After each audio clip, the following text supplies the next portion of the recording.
গো নবী ও গো মদিনা ওয়ালা হাসি মুখে পরাব তোমায় হাজার ফুলের মালা ইয়া রাসূলুল্লাহ ইয়া হাবিবাল্লাহ ইয়া রাসূলুল্লাহ ইয়া হাবিবাল্লাহ জোরে বলেন সাদা ফুলকে মানে রজনীগন্ধাকে জোরে বলেন সাদা ফুলকে প্রশ্ন করি রঙটি কোথায় পেলে সাদা ফুলকে প্রশ্ন করি রঙটি কোথায় পেলে নবীজির দাঁত মুবারক সাদা ছিল বলে নবীজির দাঁত মুবারক সাদা ছিল বলে সেই রং থেকে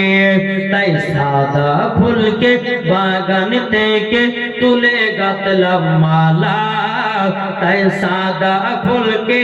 বাগান থেকে তুলে গাঁথলাম মালা সুযোগ পেলে পরাব তোমায় হাজার ফুলের মালা একবার দেখা দাও গো নবী একবার দেখা দাও গো নবী ও গো কমলে ওয়ালা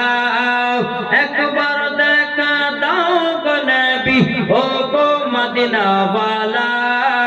হাসি মুখে পরাব তোমায় হাজার ফুলের মালা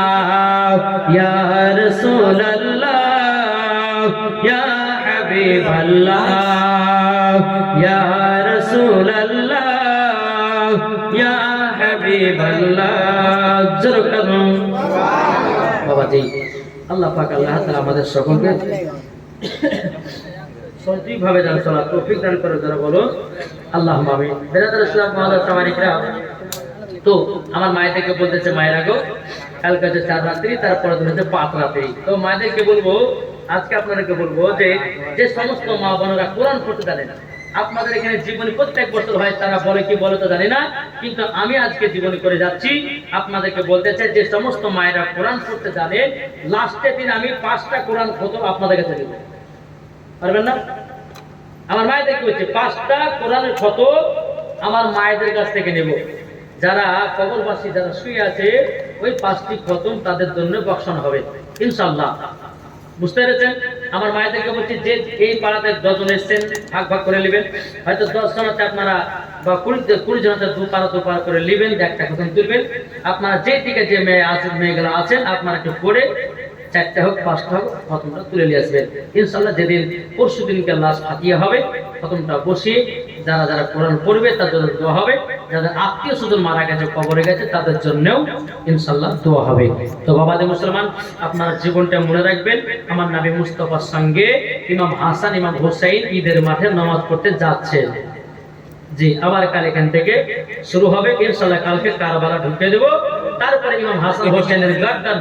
ইমাম হোসেনের মাথা মুবারক ইনশাআল্লাহ কিভাবে আপনার এজিদেরা কোথায় রেখেছিল ইনশাআল্লাহ তারপরের ঘটনাগুলো আপনারা শুনতে পাবেন জি এখনো বহু ঘটনা খাতুনে জান্নাত ইন্তিকাল করবেন হযরত আলী ইন্তিকাল করবেন আমার নবী মুস্তাফা ইন্তিকাল করবেন তারপর আপনার ইমাম হাসান ইন্তিকাল করবেন তারপরে ইমাম হোসেন কারবালাতে শহীদ যাবেন যাক বাবাজি ইনশাআল্লাহ কালকে আপনারা আসবেন ইনশাআল্লাহ সকলে এই আশা যাওয়াকে নিয়ে যেন আল্লাহ নেকি দান করে জোরে বলেন আল্লাহুম্মা আমিন এই বলে আমার বক্তব্য সমাপ্ত করলাম ওমা আলাইনা ইল্লাল বালাগ আসসালামু আলাইকুম ওয়া রাহমাতুল্লাহি ওয়া বারাকাতুহু ইয়া নবী